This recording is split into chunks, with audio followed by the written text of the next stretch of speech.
champion of the world. He has been nicknamed the Mexican Monster. He is David Benavidez.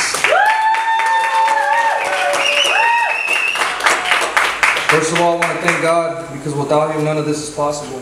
Secondly, I want to thank Al Haymon, Samson Lukowicz, Lisa Kubas, my father, Jose Benavidez, and David Garcia. This has been a fight in the making for the past 5 years, and I couldn't have come at a better time. I'm at my best right now, mentally and physically. There's been a lot of shit talking going back and forth, but on March 25th, I get to put hands on Caleb Plant. And trust me, when I say, I'm gonna beat the fucking living shit out of you, pussy. I'm gonna beat the living shit out of you. Yo, yeah, and then when you're in the fucking ground bleeding from your fucking mouth, you're gonna realize how to respect the real fucking monster. 13 knockouts. He is Caleb Sweet Hand Plant.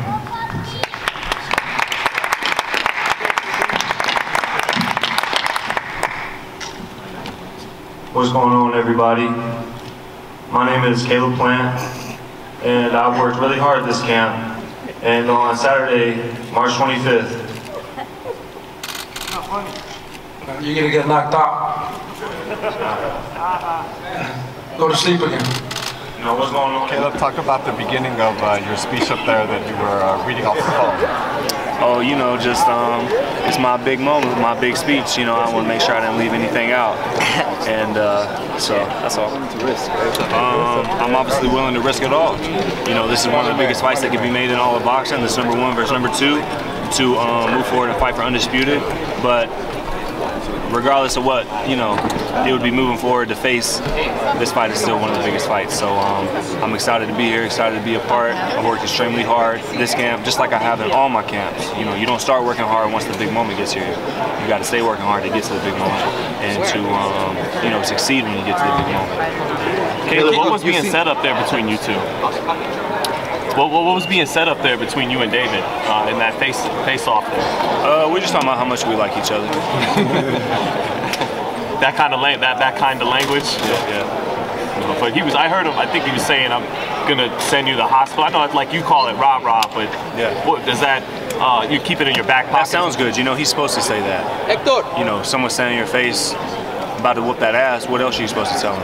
You know, he's saying the things that sound good, and but hey, Saturday night we're gonna figure it out. Will that cost him though, because you're the thinking man's fighter, and he's operating on emotion?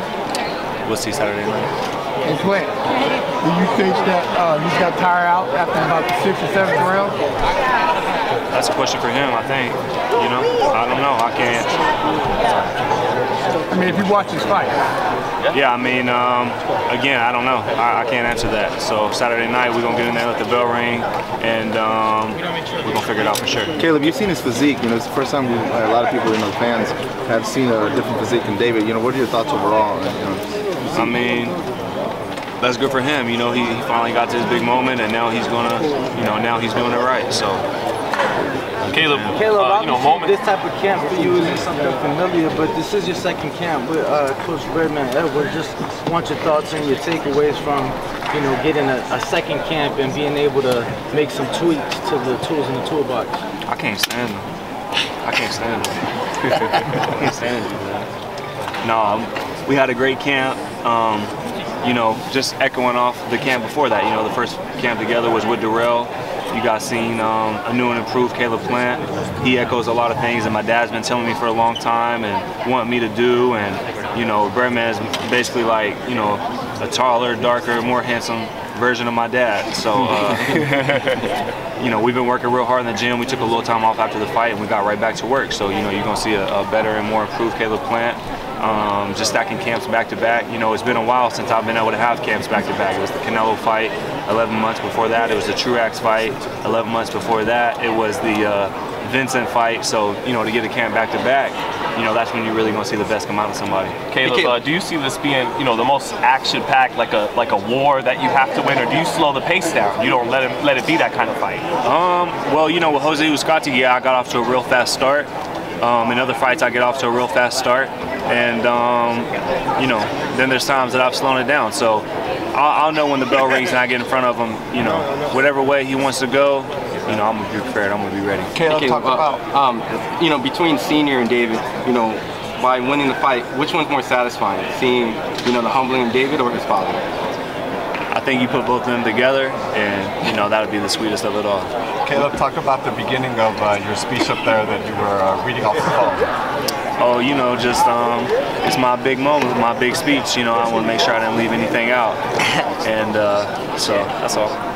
You know, back to Uzcategui fight, like after the 9th round, he had one of his best rounds. Then you looked into the camera in between rounds to let everyone know, I'm still here, I'm going to win this fight. Are those moments of adversity you've had in the ring that he hasn't had so much of?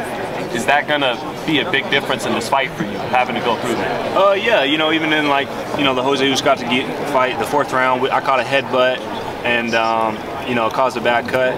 They always like to spin it, you know, like it would come from a punch or something like that. But, you know, those type of things happen in boxing. But, you know, you got to be resilient. You got to bite down. And, you know, if you want it bad enough, you got to go get it. And, you know, I've dealt with those type of moments in some of my fights, but against high-level fighters. And, you know, that experience I get to carry with me into this fight.